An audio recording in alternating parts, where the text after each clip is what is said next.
Welcome to the Mind Body Business Show.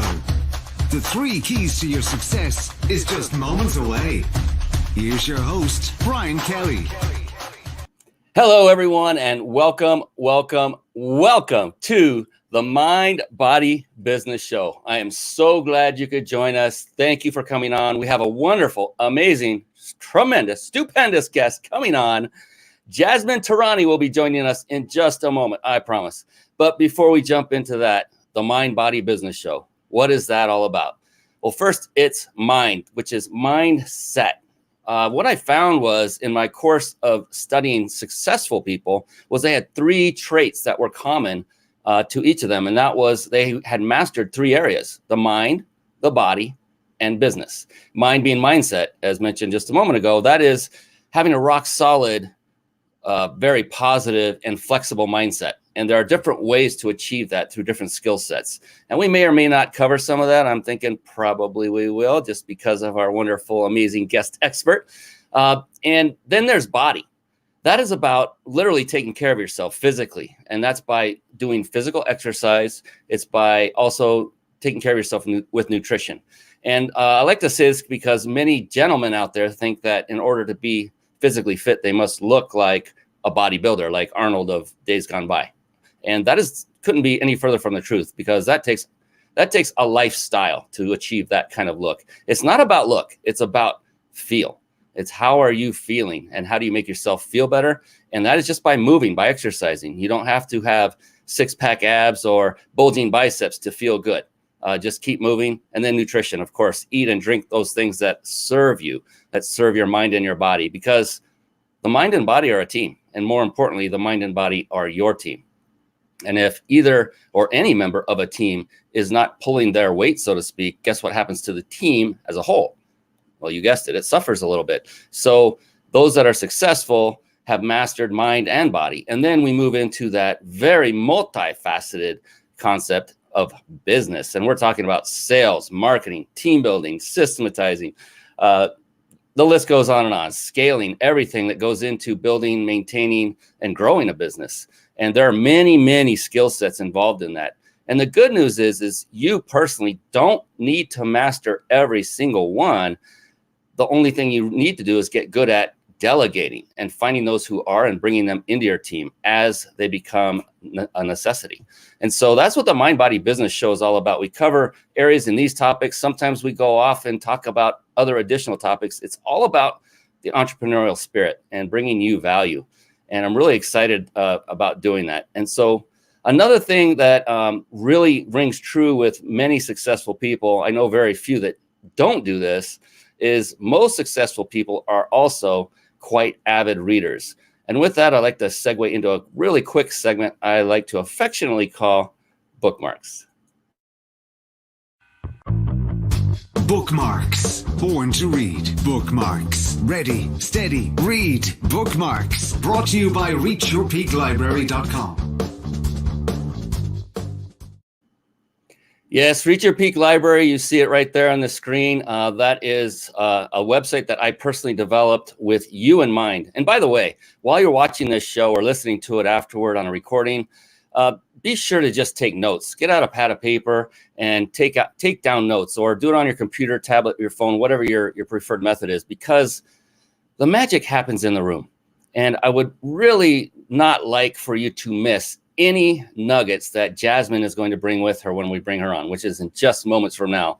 So stay with us rather than going off and looking at websites and perusing other things while you're listening. No multitasking. Focus completely and you will get the most out of this show. I kid you not. So Reach Your Peak Library, that is a website that I threw together that I started compiling a list of all the books that I've read that have had impact on me in a positive way, whether it be business or personal development, whether it be, in mind or body or business, in any of the 3. And so I compiled a list that actually, met the grade, so to speak. And I have personally vetted these books.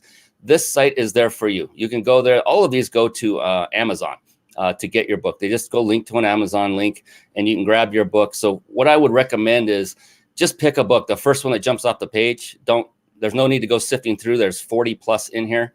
The first one, just get in the habit of making fast decisions. That's another thing, a trait of successful entrepreneurs. Grab the book, read it, come back, find another one and read it and keep moving. It's amazing. And the thing is, I didn't used to read. Going back not too long ago, probably 7-8 years ago, I rarely read anything. And then I began reading voraciously after I got some great advice. And as a result, my life and my business have changed. And so I just wanted to throw that out there that if you want to be successful and you want to get there quicker, then start reading books that are meaningful, that will propel you forward in whatever it is that you wish to be propelled forward in. That was a tongue twister right there. All right. And speaking of successful people, you know what time it is? It is time to bring on our guest expert. Here we go. It's time for the guest expert spotlight. Savvy, skillful, professional, adept, trained, big league, qualified. And there she is, ladies and gentlemen, the one, the only, Jasmin Terrany. How are you doing this evening? All right. This is going to be amazing. I've got to get to know this young lady for the past at least 15 to 20 minutes. Yes, we're old friends. It's all right. We go way back, way back. Oh, man, it's like my sister by another mister. I tell you, she's just been that kind of person for me. And she's an amazing young lady, and I can't wait to dive deep. Before I formally bring you on, Jasmin, if you don't mind, I'll just give people a brief overview of you and your accomplishments and your experience. Would that be cool? Sure, of course. Right on. Jasmin Terrany is a life therapist, and she helps high achievers to be successful in their personal lives too. She holds 2 master's degrees from Columbia University and is the inventor of life therapy. And that is a combination of psychotherapy and coaching plus mindfulness and meditation. I love this already. It's right down my alley of interest. In virtual private practice since 2007, that right there is gold too. I hope you're listening and taking notes, even on her bio. This is amazing. Jasmin specializes in relationships, anxiety, confidence, body image, and parenting. That covers a lot, and that's because she knows how to do it. Jasmin has published 2 books that have been featured on, check this out, CNN, PBS, CBS, Parents Magazine, but wait, there's more, Bustle Magazine, and she has hosted her own advice show on Grant Cardone TV. You got it, Uncle Grant himself, GC, the man. Most importantly, she is a dedicated wife and mama to her precious children, Liv and Zen. All right. With that, finally, formally, I would like to welcome Jasmin to the stage. Welcome to the show, Jasmin. How are you doing today? Super great. Happy to be here. Fantastic. And she comes to us all the way from Miami, Florida. I'm personally in Los Angeles area of California, so we're going coast to coast with this one. Yes, we are. It's amazing. Technology really is unbelievable. Right? Isn't it amazing? It's such a great time to be alive. I kid you not. And I am a total geek, so I've seen a lot. I'm not a young buck either, so I've seen a lot. Yeah, you called me a young woman. I liked it. Yes, thanks. Yeah, so that showed a lot. That tells me a lot about you, Jasmin, without even having to meet you. I mean, I saw this before you came on, before I met you on camera. And I thought, wow, I can't wait to interview this young lady. And the thing is that's phenomenal. I mean, my gosh, you've achieved a lot and you've gotten a lot of accolades and you've got a lot of exposure. And with that typically comes success. And the thing is there's more to it for those watching. There's more to it than just the mechanics of doing things to become successful. And what I'm leading into is the mind. All the things we just mentioned about you, Jasmin, were kind of on the surface level, what things you've achieved in the physical realm, but there's a lot going on under the hood, so to speak, in here in your noggin that got you to that level of success. And that's what I'm always curious about, because that's really where everyone's success or failure stems from. And so what I wanted to ask you is what is that thing for you that keeps your mind positive? So you're getting up in the morning, you might be a little groggy, you swivel around, your feet hit the floor, you start coming to, and then the drive starts to kick in. You become completely aware and conscious of your environment. You're like, all right, it's another day. I'm going to move on. So what is that one thing, if you can think of one thing, that drives you to hit the day running? And then how do you maintain it throughout not just a day, but weeks and months and going on? Well, I'm actually going to challenge the question. Oh, I love it. You're good? All right. Because I'm actually not quite a proponent of positive thinking, in that I think that is one-sided and that it avoids a huge part of our humanness, which is our pain and which is our emotions and which is the darkness and which is all those challenging feelings. So I actually have a theory that if you have a glass, hold on, and if you look at it, some people are trying to be positive, right? To be in the half full part. And other people get stuck in the negative, right? The half empty. And you've got your positive, your optimists and your, optimists and pessimists. Yes. But what I try to do and what I try to teach my clients is that the goal isn't to be positive. The goal is to become the glass. The goal is to become the space that allows your duality to exist simultaneously, and learning the skills to actually embrace, take care of, heal, soothe the darkness and the pain, so that you do feel more positive, you do feel more energetic and full, but it's not an avoidance mechanism. It's not like a get out of here negativity, I have to be positive, like grin and bear it kind of thing. So it's a much more holistic, energetic acceptance of oneself.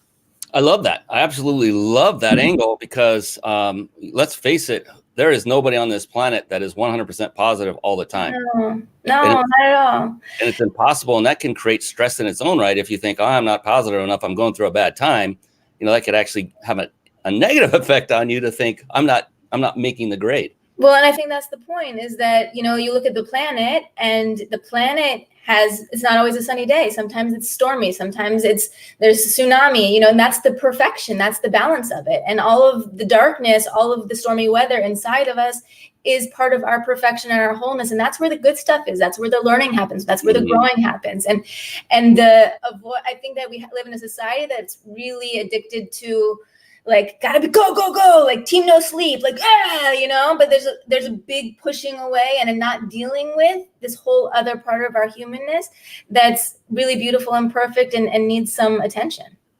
Wonderfully stated. I love this. It's so important to know that there are two sides, and it's okay to have both. They do happen. There's no avoiding it. And the important thing I've learned, when the negative part comes, that what I call a negative part, the things you don't want to happen that do happen, inevitably, there's always something that's going to happen that you're not prepared for, that you're not happy with, that you don't like.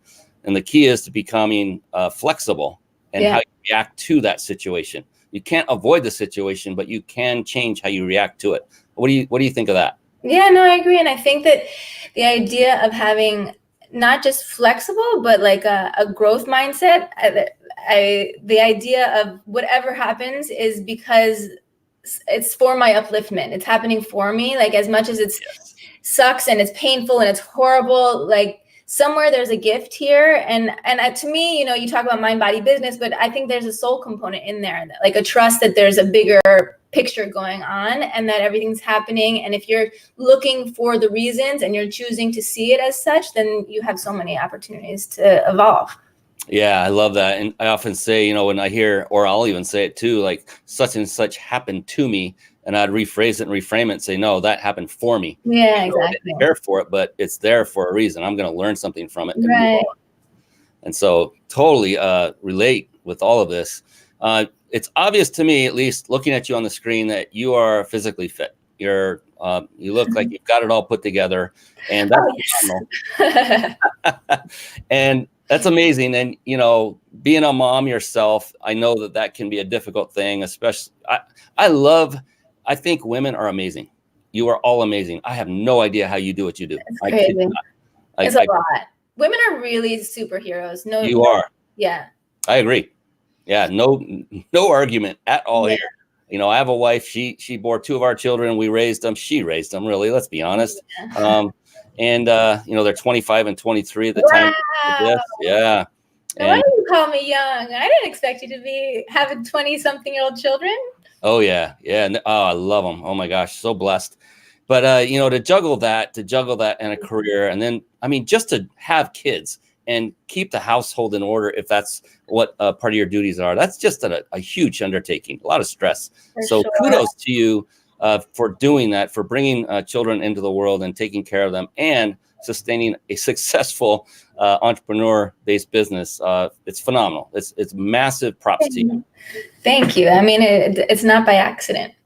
It takes a lot of intention and work, and it's always a balancing act. You know, I was talking to a girlfriend today about it, who we were just literally saying, you know, this is kind of the biggest challenge that I face currently and I'm working on, and as part of my business also, is how to be successful at home and to be successful in your business, right? Is like I being successful, quote unquote, and making money and saving the world at the expense of being present to my children and having a healthy relationship with my husband and having friendships and having like a solid personal life, to me doesn't feel like success.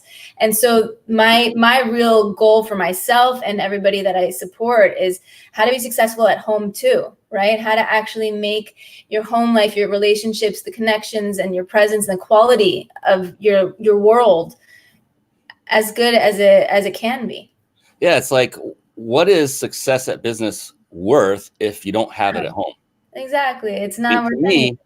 Home drives my desire to be successful at business. It's not the other way around for me. And it is for most people, but my why, you know, you go through your why. What would you crawl over a mile of broken glass? Who or what would you do that for? No matter what, and just keep going, no matter what came your way. And for me, it's always, I've gone through an exercise on this several times. It's always been my wife every single time. That's beautiful. Yeah, we're high school sweethearts. We married out of college. We went to college and got married right out of college. And just, I can't be more blessed. And that's my why. That doesn't mean it's anyone else's why, that their spouse or their significant other, and that's okay. It's just important to know what that why is, because if you don't have that why, or if you haven't identified it, everyone has one. Then that would be a good thing to do, because it keeps you going through the thick and thin, more often the thin, where things are a little rougher. Yeah. So that's just from life lesson is, you know, for me, I will do anything. That's the whole reason I do everything I do that I'm on the show right now. This all leads to my why, which is a better life with my wife. You know, happy wife, happy life, but right. It's happy couple, happy life, right? But also understanding her needs, right? So you could think that doing this is for her, and she's like, well, you never spend any time with me because you're off doing this thing. And you're like, what? You know, so really understanding what your people actually need is also different than doing things for them that they don't actually want. Yes, thank you. It's all communication. Yeah, big time. When it comes down to it, that's like the number one reason any relationship fails is lack of communication. Yeah, for sure. It's not just talking for talk's sake. It's communicating and discussing those things you were just saying. It's like, look, I just want you to know the reason I'm doing this. And so if I've done this, Jasmin, I went way off the deep end. This is almost 30 years ago, where I ended up working myself into oblivion. And I distanced myself and completely, I can't think of the right word, but I completely alienated my wife and my kids because I was doing nothing but work. I mean, from sun up to sundown. Often I wouldn't come down to dinner because I just had to keep pushing. And thankfully, she communicated to me. Yeah. She told me, hey, this ain't working. I said, right. And I said, thank you for telling me that. It didn't feel good. You know, you never want to have that. No. The ego has to get out of there if you want the relationship to thrive. And she means way more to me than what was going on then. I was like, okay, I'm going to write this ship. Just give me some time and I'm working on it. And help me to help you. And I think also my husband loves the idea of like having things on the calendar, like something to travel or some new experience to have. And I think similarly, because it makes him more efficient. And when you have certain family commitments that you've committed to, then it also helps you be more efficient in all the business stuff. Because yes, being with my kids, I see it as like if you have back to a different glass, but if you have your time as a glass, that you have if you had a glass and you had to put in rocks and pebbles and sand, right? In order to fit them all in, you have to put in the rocks first, and then the pebbles, and then the sand, right? And so the important thing is to realize, what are my rocks and how do I put them in my life and in my schedule first before anything else, and then fill in the rest of my time with the other things, right? So if you put in, it sounds like you're putting in your work, which was the sand, and you're missing the rocks, and there's no room left for those rocks. So the only way for those rocks to fit in there is if they go in first, and then you build your life around those. Yeah, it's a perfect analogy. And, you know, having young kids as you do, Jasmin, that's a tough thing for a relationship. I don't care how strong your relationship is. It's tough. Because now it's not just you and him, it's them, then him. Yeah. Well, Right? and I'm trying to figure out how to put them all on the same playing field. You know, like my parents put the kids before their relationship.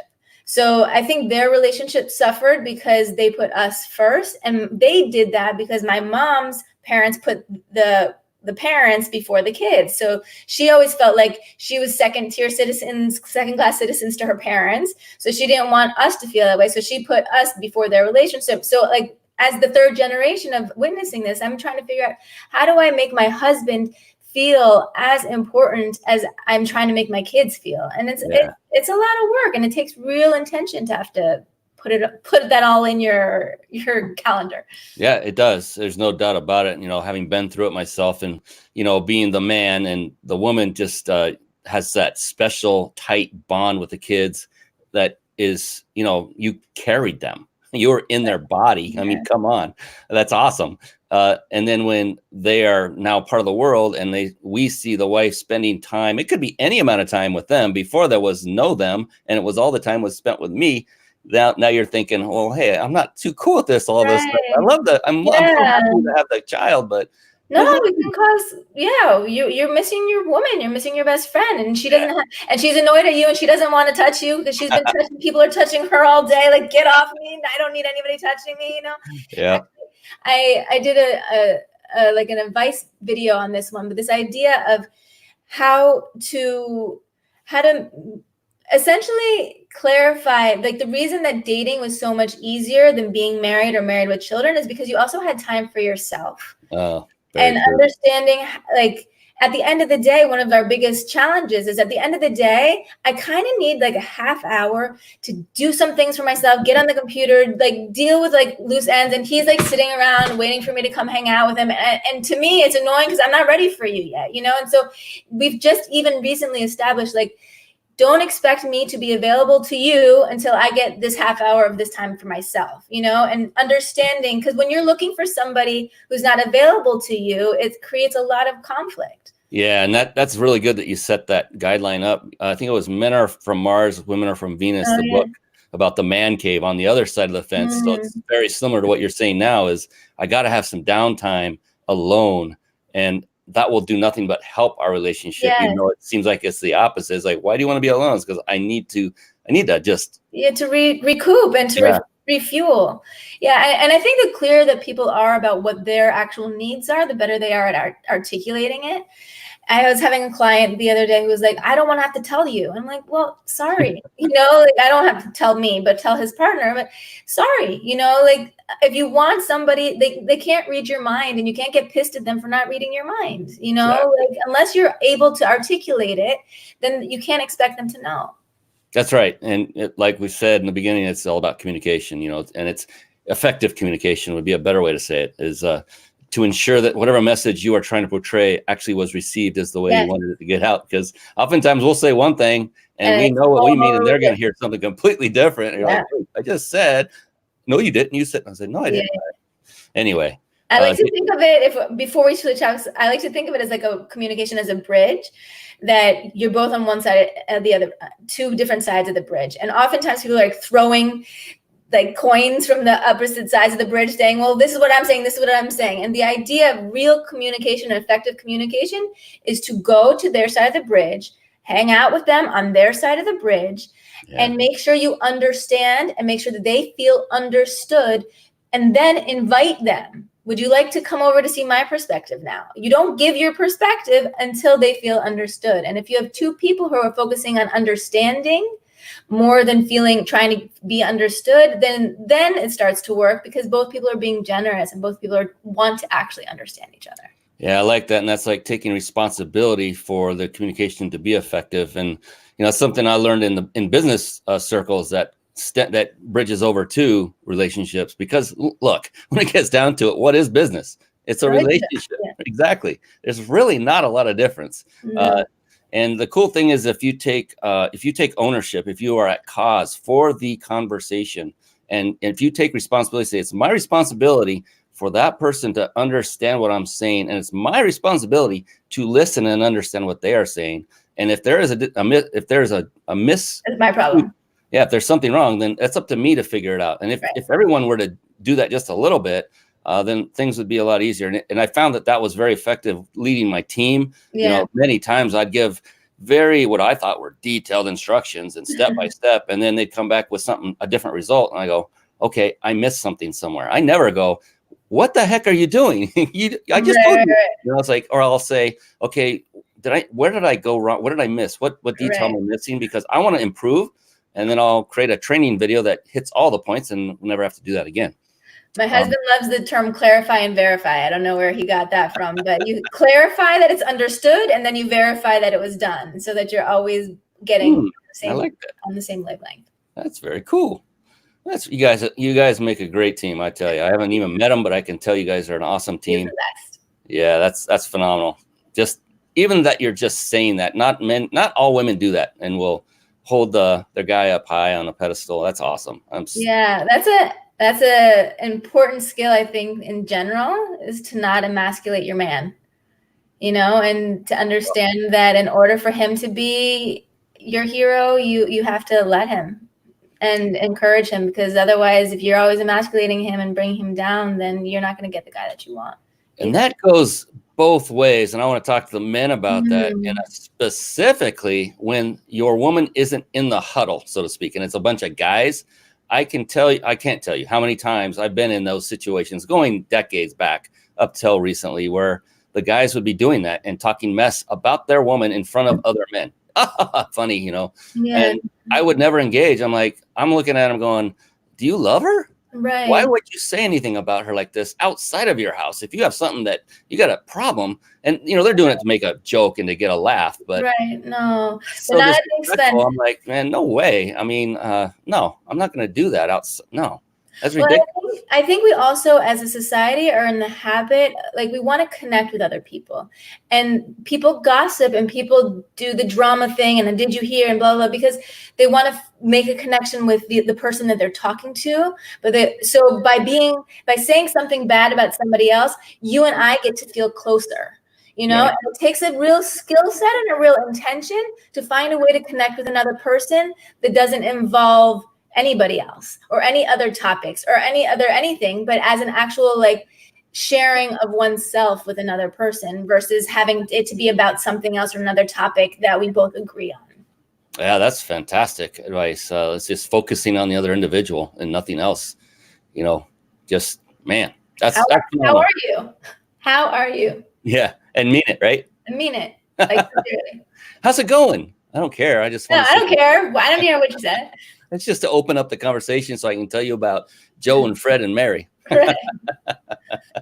Right on. So you are obviously an entrepreneur. You're a successful entrepreneur. You've got some great past accolades and accomplishments and still going.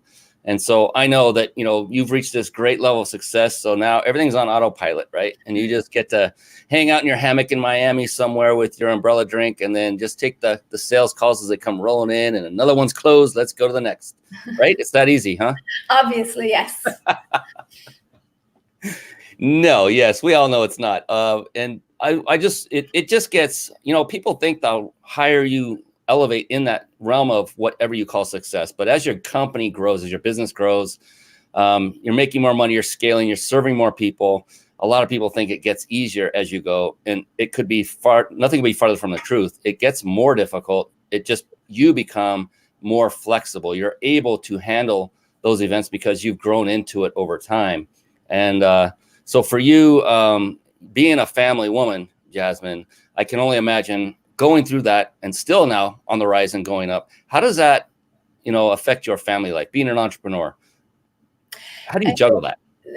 I've been really focusing on transitions, like having like work brain on and then family brain on, and knowing that those are two very like different parts of myself, and that I need to clarify the transition time in my own head and in my own process and my calendar, or however I can do it, so that when it's work time, I'm in work mode, and then when it's family time, I'm in family mode, and that I have an actual transition to make that clear to myself. Because and I'm guilty of it, but the like the phone and the distractions and I got to just do this one thing. Your mind is always like going on to that thing that you think is so important, and in the grand scheme of things, it's not, relative to the quality of my presence with my children and my partner. And so that's my biggest battle, within myself, is trying to be as present and conscious and attentive to the people that I love most when my mind wants to go and save the world. Yeah, I totally agree with that one. And so just so everyone out there understands, we have an expert in this field who herself goes through these struggles because she's a human being, ladies and gentlemen, just like everyone else. She just has the tools and knowledge of how to handle it. You can tell that she has put a lot of time and effort into this because it means a lot to her. Oftentimes you find that people that aren't successful at whatever arena of their life, it could be one facet. The only reason they aren't is because they did not make it a priority. And I can see that Jasmin has made her family a huge priority.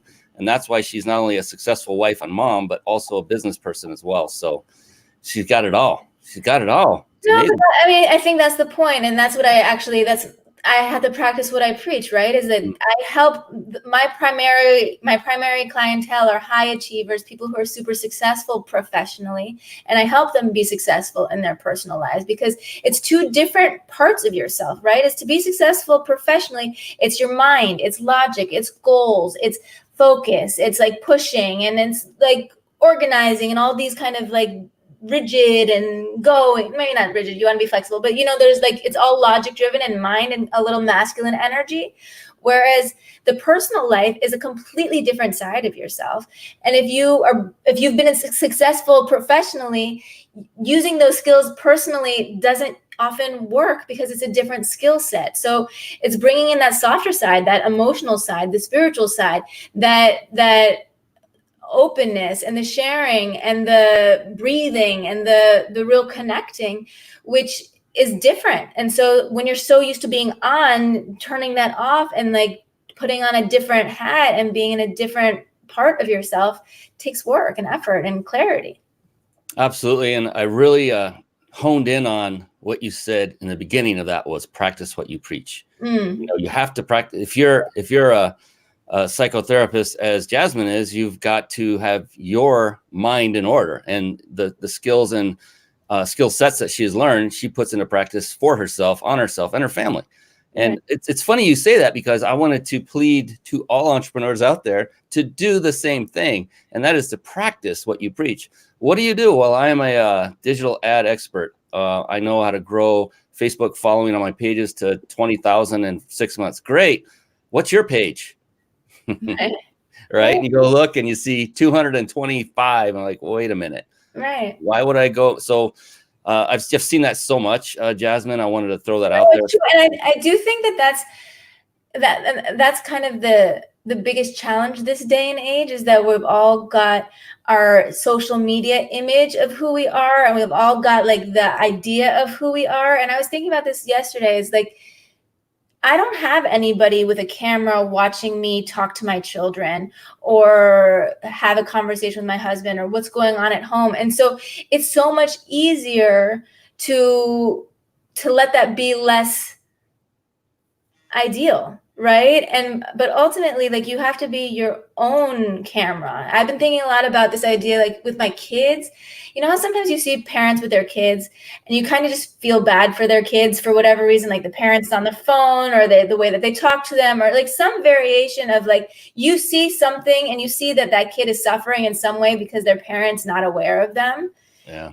And I'm trying to see my kids from that light. Like, if someone's looking at me or my relationship and they're like looking at them, like, what is that mother missing that that kid requires or that husband needs that they're not getting? You know, and how do I get myself out of my own experience of it and my own ego of it or my own needs of it, and see what it is that they truly need, you know? And I see that as my role in my own spiritual, emotional, inner work is to fill myself up enough so that I can just be a vessel of love for them and just be someone who can give. But that takes a lot of work on myself to be able to have that. Well, I think I don't know.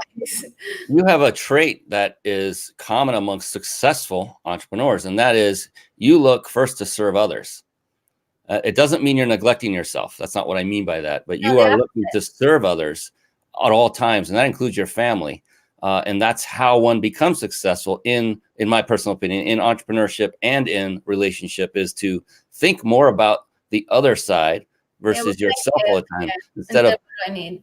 Yeah. How can I make more money? Well, how can I serve them more? Because when I do serve them more, I will get that reward back manyfold more than I ever dreamed if I just made it all about me. Yeah, you're really good at that too, in terms of really wanting to create value for all your listeners or viewers. Yeah, and listeners. Yeah, this is also repurposed on podcasts. You see on the bottom underneath my mug there, and we send this out far and wide because I love the messages. I've been doing this for over a year on this particular show. I had another show before that for 2 years. And I just love being able to have people like you on that provide such incredible value in so many different facets and experience space. Yeah. And I love mindset. Yeah. Mindset's one of my faves. And so, about that, in the beginning, introduced you as a life therapist.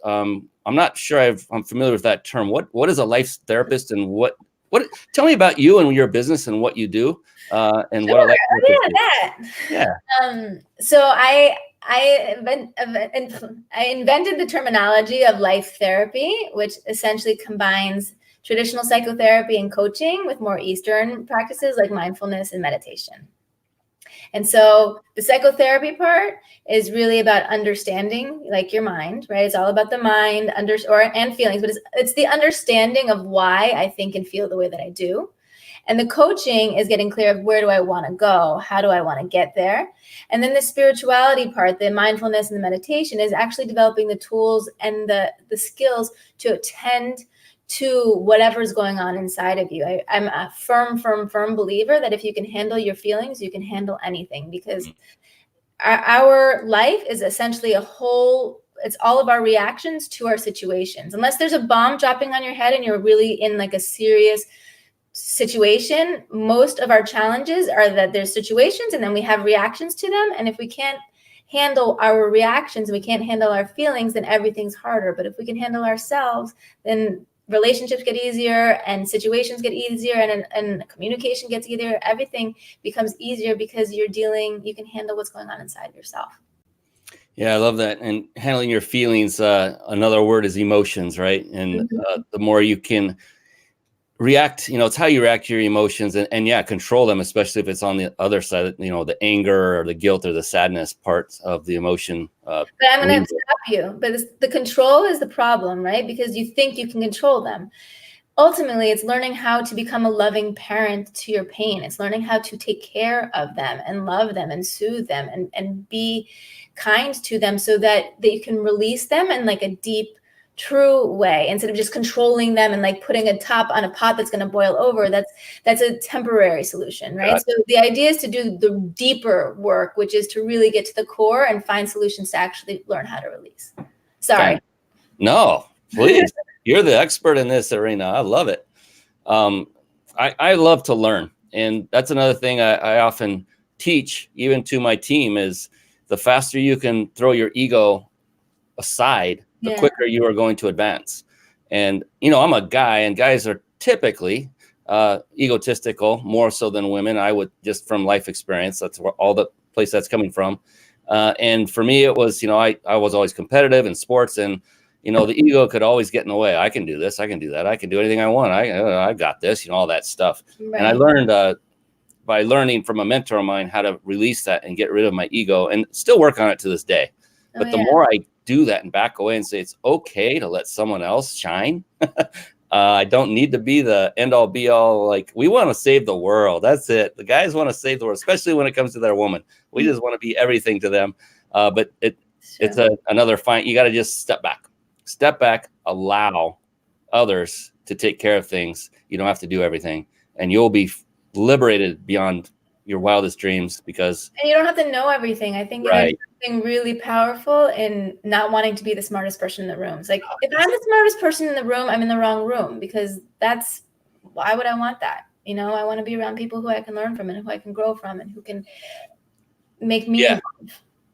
That's a perfect way to put it. I mean, if you know, you want to be around people you can learn from, and that means you have to be open to learning, to even want to do that. And so that's great. That's a perfect way to frame it to people. Is like, if you are the smartest person in the room and you're holding a mastermind event, you need to get out of that one and get into one where you're not.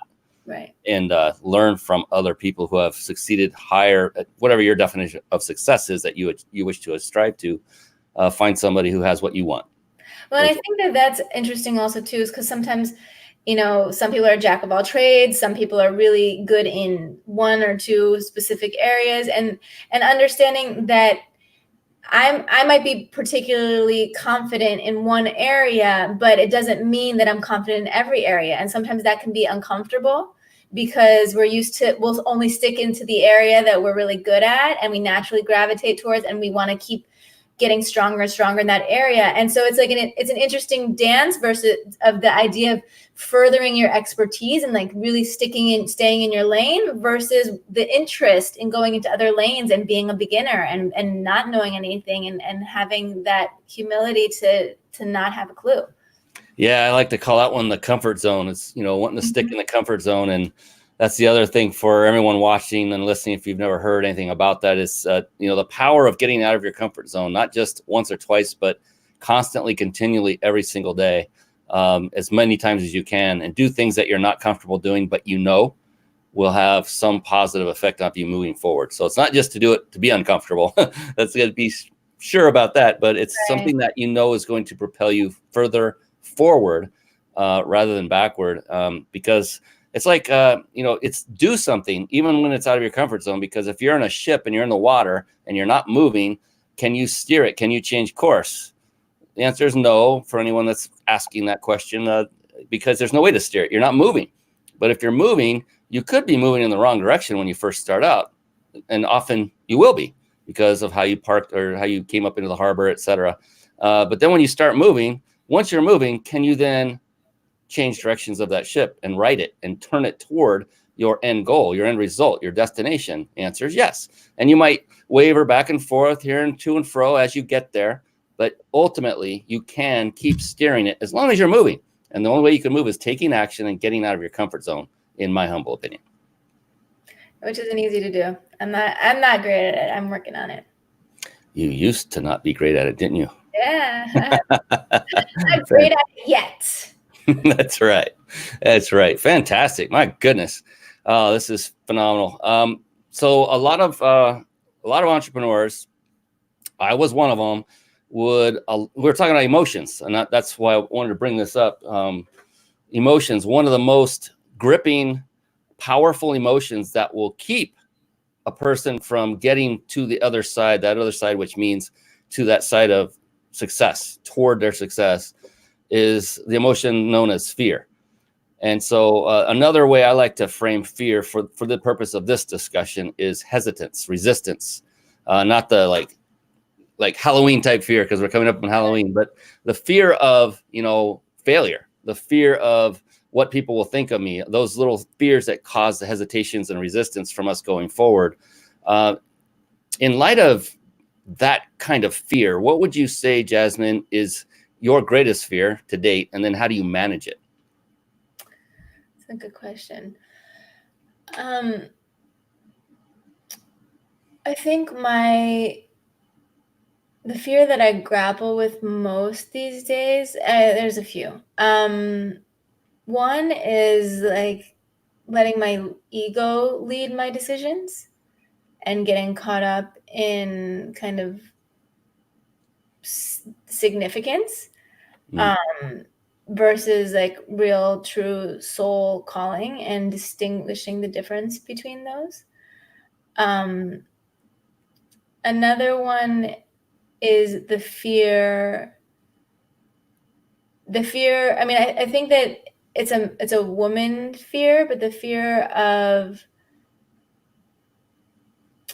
I don't want to call it failure, but the not being perfect. Like when you said, oh, you have it all together, it's like, yeah, so that's the goal, right? But really the goal is the unconditional acceptance and the willingness to not have it all together and be okay that it's not all perfect and it's not all easy, and let it all be real and not have to always be in like a pretty package. Yeah. Yeah, I mean, I think those are kind of the fears, and I feel like I've had very distinct phases of my life that, you know, when I was younger, a lot had to do with body image and my relationship with food and weight. And I had like an eating thing where I would overeat or I'd binge, and then I would restrict, and then I would exercise, and I had like a lot of eating things. And I spent a lot of time really doing deep inner work along with my relationship with food, which actually made me realize that it was my relationship with my emotions that were really the issue. It had nothing to do with the food. It had to do with the fact that I wasn't dealing with feelings, right? Which is one of my books. But then I had a phase in my life where it was like all about relationships, trying to figure out how to find a significant other. What does that look like? This is the biggest decision of my life. How am I going to do it well? How am I going to choose the right person? And what does that look like? What do I need? And how does that go? And I spent, you know, a lot of my deep inner work figuring out that part. And then it was building my private practice. You know, these are like foundations that once I really felt solid in it, it's, you know, you always come back to it and you're always tweaking, but like it's a solid part.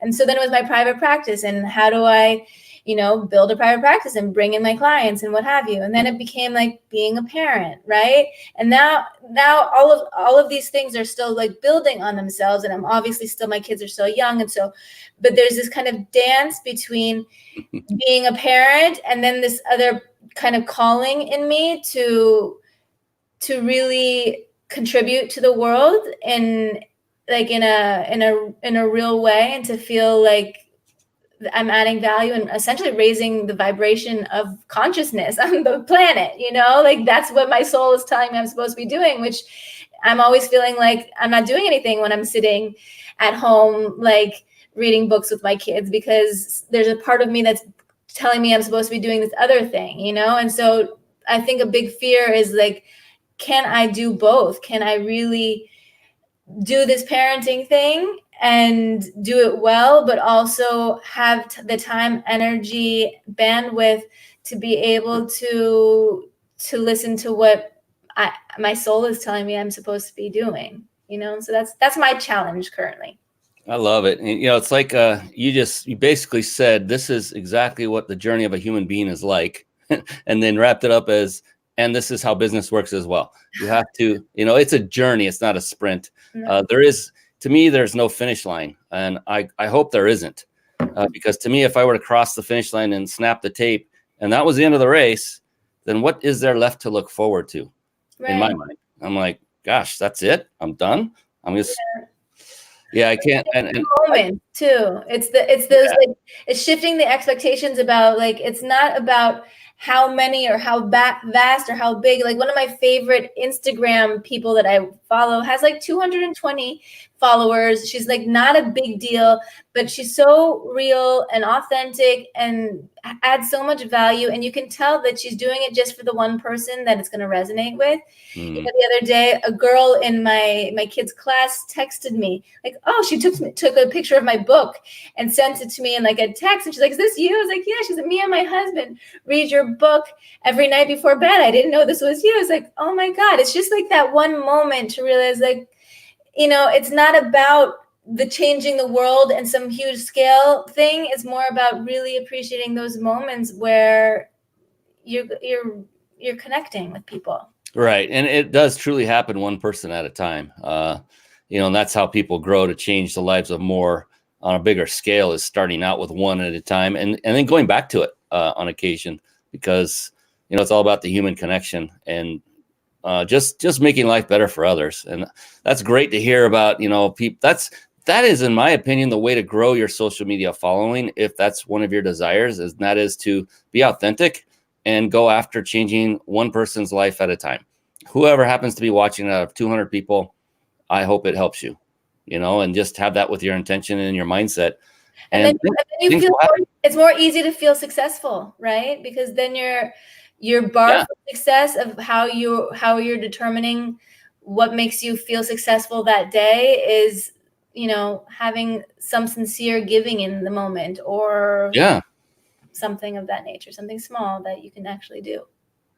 Yeah, I mean, I've talked to so many entrepreneurs on this show, and I found that the things that make every one of them the happiest is when they get a client who they had impact on in a positive way, when they had a breakthrough, or when they finally got that one client they couldn't get, but because they helped them. And the joy was not because they got paid for helping them, but the joy was because they helped that person succeed and get to the next step and made them happy. And that's what I love about being amongst entrepreneurs like you, Jasmin, because it is so obvious to me that you're all about serving people. And that's amazing and wonderful. And the thing is, you care so deeply about that. I don't ever see you not succeeding. You'll have your bumps in the road. They always happen. We all have those. But, you know, it's like a stock market. You see that line and it's trending. But your trend line is going like this, like rocket ship. There might be peaks and valleys along the way, but the overall trend line, you're on fire. And, you know, none of us are perfect. We just want to be. And there's nothing wrong with striving to be, just knowing that no one will ever achieve perfection. Or just that maybe that our imperfection is our perfection. Exactly. I mean, that's how we were designed. Exactly. You're right. We're designed imperfectly. And I don't know. It's a lot of variety. If we were perfect, I don't know if that was. No, I think that's why we evolve, right? Is that we have these parts of ourselves. I mean, I think that's the dance, right? Is that we have our minds. We're like, not enough, not enough, not enough, not enough, not enough, right? And so that's what makes us amazing, because we're always growing and we're looking for problems to solve and we're making the world a better place and all those things, right? But it's also realizing that every time you're chasing that Pac-Man, not enough, not enough, not enough, not enough, you're never satisfied, right? So it's doing the awareness of like, you are enough, you're okay. And I'm calling that actually satisfied ambition, where you feel satisfied. You're starting from a point where you are enough, and that whatever it is that you're doing, whatever it is that you're working towards, isn't coming from the not enough voice. It's coming from the I'm satisfied, I'm full, I'm abundant, and therefore what else am I supposed to do with my life other than share and give and grow? I love that. Satisfied ambition. Yeah, you can use it. I think you should trademark it. I'm on it. All right. Hey, one other thing I wanted to touch on, and I can tell that it's obvious to me how you go about your business, that you're in it for the long haul. You're in it to continually to grow it and to do it with integrity and to do it with other people in mind, and how can I make this better for them? And I have seen many do just the opposite, and they're just in it for the quick kill. Like, and I don't mean anything negative about this, but I often would find it in the network marketing arena, where folks would do anything and everything just to get that next recruit to make that money. Sometimes they would be paid handsomely for that, and they would just churn and bring on people, recruit, and then not support a single person. And soon, I mean, they climb the ranks and be way up in the top of the business ranks and then crumble down because their foundation was built on sand. They didn't support anyone. So I know you're in the opposite camp. You're there for the long-term success. For those out there that are looking to achieve a long sustained amount of, business success, what is the best way, in your opinion, to do that, to achieve it and then sustain it going on even farther?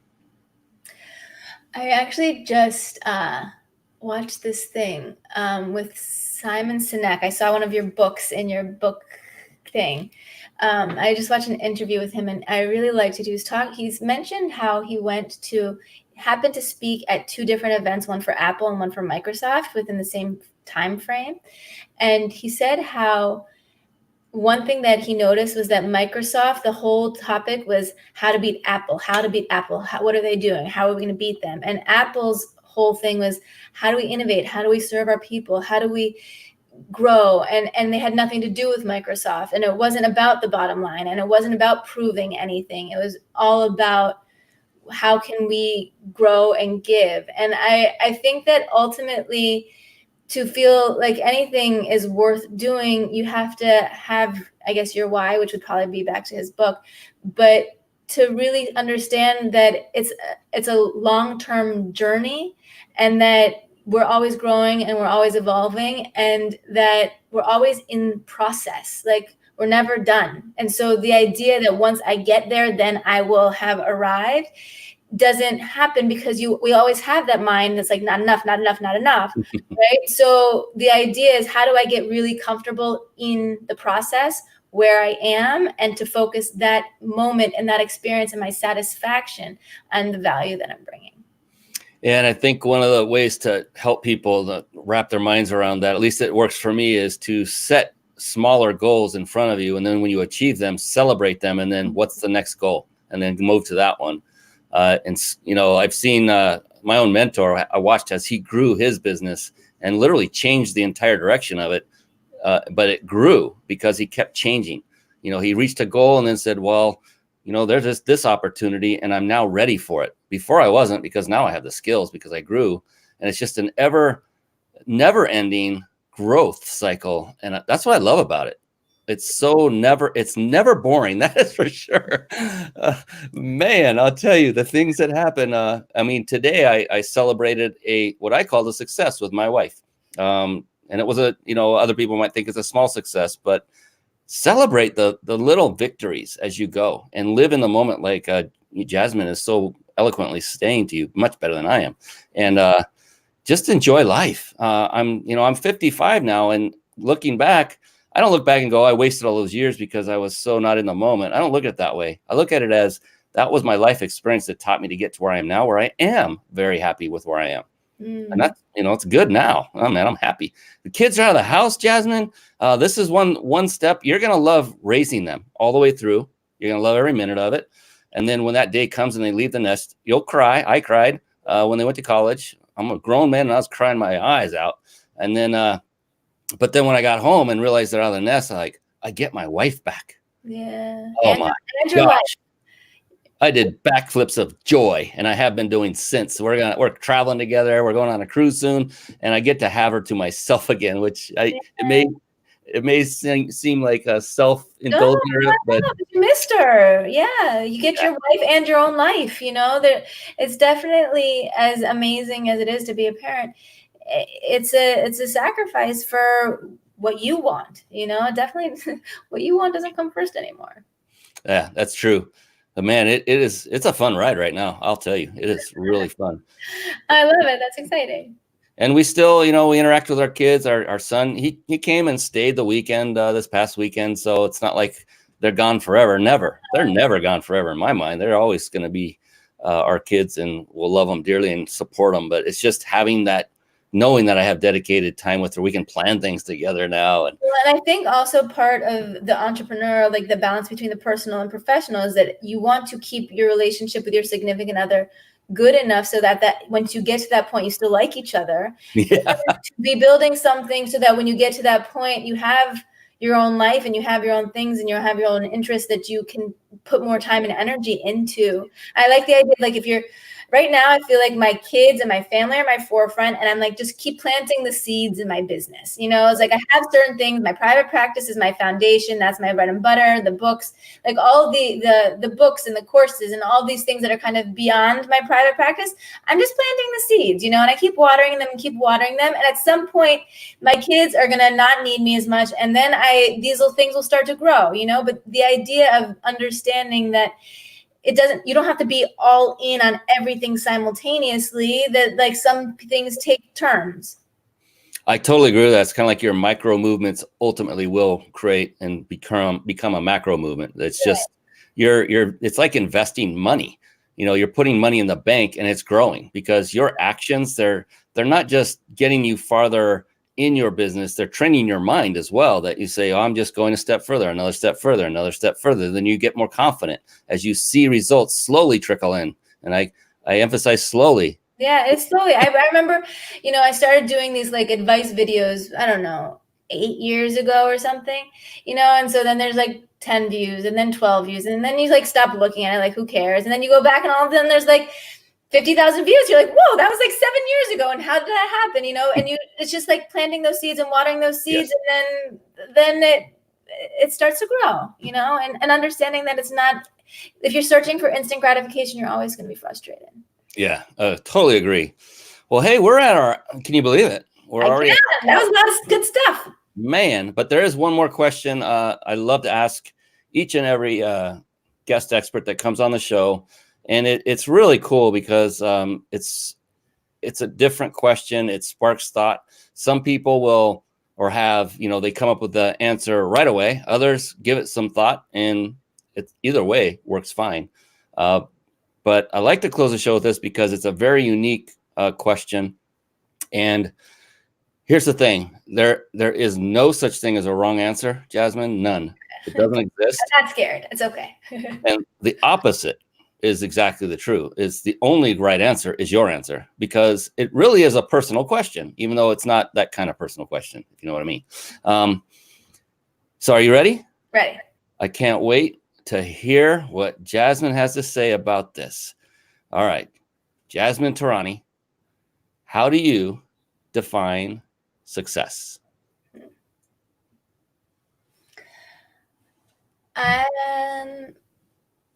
I define success by feeling like that there's nobody in my life that I feel incomplete with.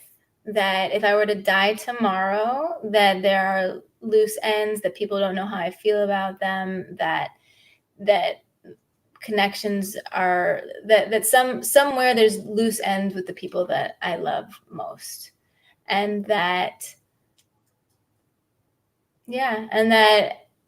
my focus is really on making sure that I'm present to loving the people that I love, and that they feel it and that they know it. And that if I was gone tomorrow, that nobody would say, oh my God, I wish I would have had that conversation. I mean, we didn't even talk about this, but my mom died in a car accident in the last almost 5 years ago, almost. No, how long? Yeah, almost 5 years ago. And so I think that was one of the biggest lessons I got from that tragedy, was that she really lived in a way that was complete. Like, she was just there one day and gone the next day, and there was nothing left unsaid, nothing left undone, that every I was dotted, every T was crossed, and that every day she was making sure that she was complete. Beautiful. And the wonderful thing about that question is, to date, and it's got to happen at some point, but up till now, to date, no two people have answered it the same way. Isn't that interesting? Sure, right? Everyone's got a different. I expected to come that there's got to be one coming up, and I'm okay with there not being one. If there never is, that's even better. My brother always says there's more than one type of shampoo for a reason, you know? Yes. Yeah. And the other cool thing is there is not a single person who answered that question where their answer was money centric. One did say to make more money, but then clarified so that he could serve more people. I mean, the end result was always about other people. And every person, you specifically and big time, about other people. No loose ends. I want to make sure that people, focus on making sure that I'm loving people and that they know that I love them. And oh my gosh, that is a beautiful definition of success. It is yours. It's personal to you, but I love it. It's an amazing definition. Take a deep breath. So how can people get in touch with you? And I noticed that you have a gift to provide to our audience. So first, how can people get a hold of you? And then let's touch on your gift. Sure. My website, jasminterrany.com, JASMIN with no E, TERRANY.com. Oh, it's right there. And yeah, free gift is if you're interested in perhaps working together individually, I will provide a free brief phone complimentary consultation. So you can call my answering people and set that up. Cool. And do they call the number that's set it up on my website too? Either way. Yeah, is that the same number that's on your site, the 888? Yeah. Either that number, or you could actually schedule it on my website. All right, very good. Thank you so much for that. High value, and I just want to impart on those that are watching and listening that this is time. This is valuable time that Jasmin is offering you for nothing in return, no money. And so take it seriously. Take it as if you are paying a large sum of money for, because time is one thing none of us ever get back. And it's the greatest commodity we have. And so treat Jasmin with the respect she deserves, but also take her up on her offer. I'm not trying to scare you away. Please take her up on her offer. Also, I have books. We didn't even talk about my books, but if I give you the link, or you can look me up on Amazon. I have one that's called Extraordinary You, Master Your Feelings, Master Your Life, which is all about learning how to be your own therapist. And it takes all the skills that I use. My sessions are kind of interested in working with me but can't afford it. It's really taking everything that I do in session so you can do it for yourself as a book. And there's also another book called Extraordinary Mommy, A Loving Guide to Mastering Life's Most Important Job. And so if you know somebody, if you're a mommy or a new mommy, or you know someone who's pregnant, it's a great gift. And it's to really help us be able to love our kids the way that they deserve to be loved. Oh, fantastic. Jasmin Terrany, thank you so very much for coming on the show. Thank you so much for having me. It was wonderful. Oh, my goodness. And for all you that are watching and listening live, those that are coming on as a recording, we appreciate you. And that is it for this show. We are going to be back next week on another edition of the Mind Body Business Show. On behalf of the wonderful Jasmin Terrany, this is Brian Kelly, your host of the Mind Body Business Show, saying good night for now. We'll see you next time. Be blessed. Bye-bye now. Thank you for watching and listening. This has been the Mind Body Business Show with Brian Kelly.